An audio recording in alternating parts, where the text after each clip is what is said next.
Emergency powers were not the type of rule our founders anticipated for our country. The other name for emergency rule is martial law. It's something all of us should object to and say that should only happen in an exceptional case, be very limited, and have the ability of Congress to overturn.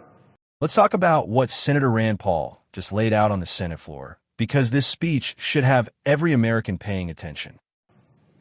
If anyone doubts that emergency powers can be abused, just look to Canada.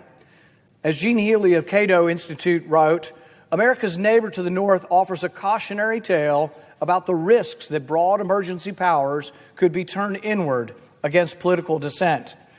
In early 2022, Canadian Prime Minister Justin Trudeau faced a mass protest against COVID-19 restrictions, in which Canadian truckers obstructed key border crossings and effectively shut down the capital city with their rigs.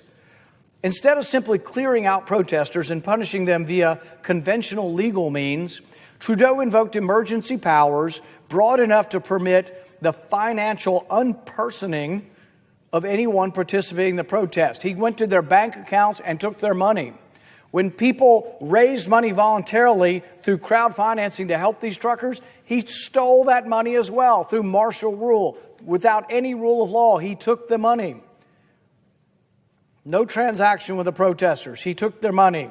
People were locked up under martial law.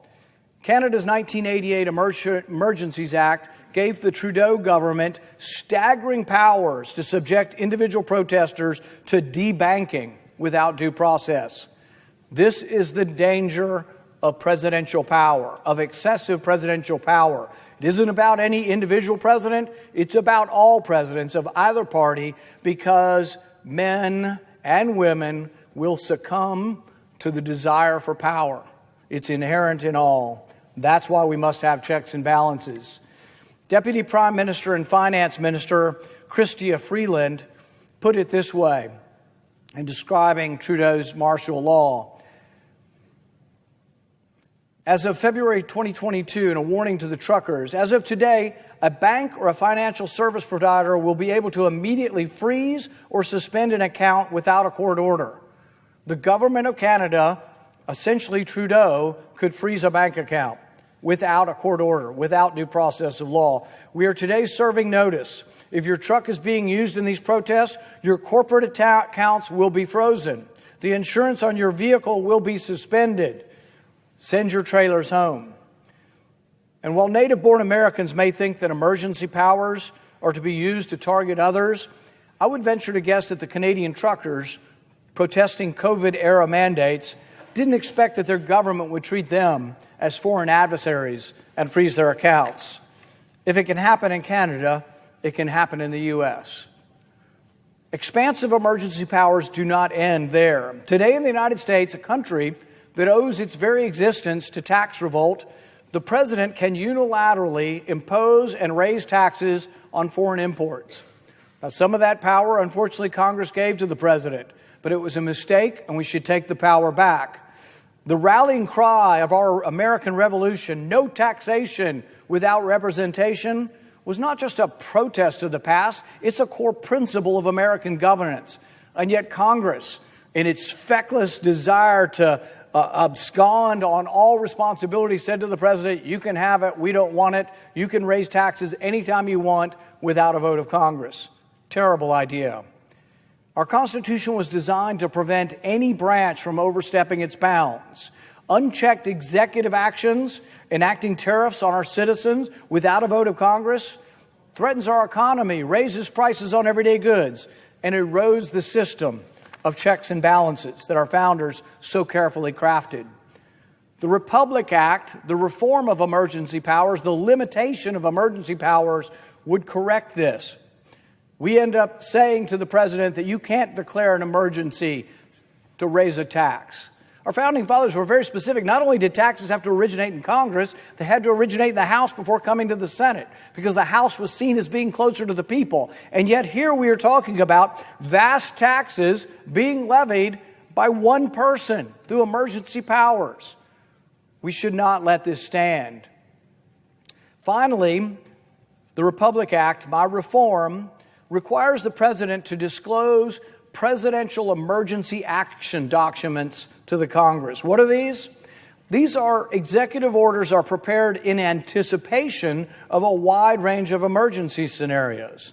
These documents are kept secret, and Congress has historically had little oversight or insight into how many exist, what they say, and what are the powers that the president anticipates taking in an emergency. Although the documents have never been made public, there have reportedly been emergency orders designed to unilaterally suspend habeas corpus, impose censorship, and seize property without warrants. We don't know for certain because they will not reveal these executive orders, but we do know that they exist. Congress desperately needs to see these documents to conduct oversight of these secret plans that can threaten basic constitutional rights. This speech matters because it cuts through the illusion that freedom is permanent. It isn't.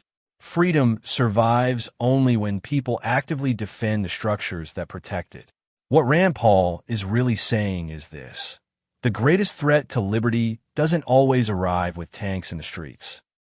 Sometimes it shows up as a press conference, a crisis narrative, and a promise that extraordinary powers will only be used temporarily.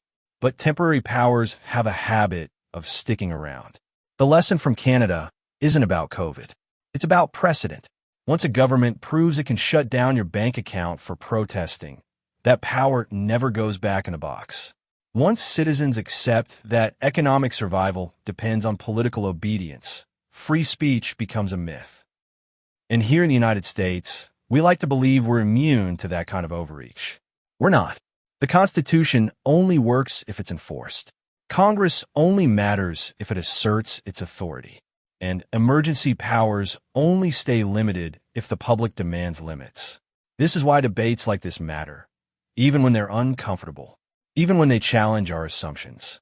Because the erosion of liberty doesn't happen all at once. It happens one exception at a time, one emergency at a time, one power grab justified by fear. Rand Paul isn't calling for chaos. He's calling for restraint. He's calling for accountability. And he's calling for a return to the idea that no one, not even the president, gets to rule by decree. Whether you're left, right, or somewhere in between, that should concern you. Because once emergency powers become normal, constitutional government becomes optional.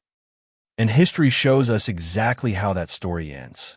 Thanks for watching. Hit that like button, share, leave a comment, and subscribe to the channel for more political commentary.